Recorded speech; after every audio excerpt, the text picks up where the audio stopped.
వివాహ బంధము అనేది చాలా గొప్పదని మనందరికీ తెలుసు. సో భార్యాభర్తలు ఇద్దరికీ కూడా వారి జీవితంలో చిన్న పెద్ద గొడవలు అనేవి జరగడం కూడా చాలా సహజమే. ఇలా జరిగినప్పుడు ఎవరు కాంప్రమైజ్ అవ్వాలి అనే విషయంగా చూసుకుంటే ఇది చాలా ఇంపార్టెంట్ టాపిక్ అండి.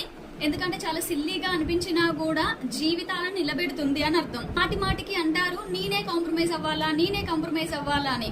ముందు చూసుకోండి, ఈ ఇద్దరి భార్యాభర్తలలో ఎవరి సప్తమంలో గనక శుభగ్రహాలు ఉన్నాయో వారు ఖచ్చితంగా ఇక జీవితాంతం కాంప్రమైజ్ అవ్వాల్సిందే అని అర్థం. ఓకే, ఇద్దరి జాతకాలలో సప్తమాల్లో శుభగ్రహాలు ఉన్నప్పుడు అది పెద్దగా నెగటివ్ ఇవ్వదు.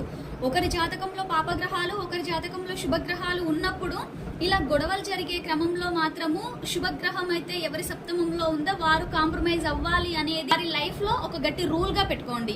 ఒకరు కాంప్రమైజ్ అయినా కూడా లైఫ్ హ్యాపీగా ముందుకు నడుస్తుంది. బట్ మీ జాతకంలో అది చూపిస్తుంది కాబట్టి కాంప్రమైజ్ అవ్వాల్సిందే.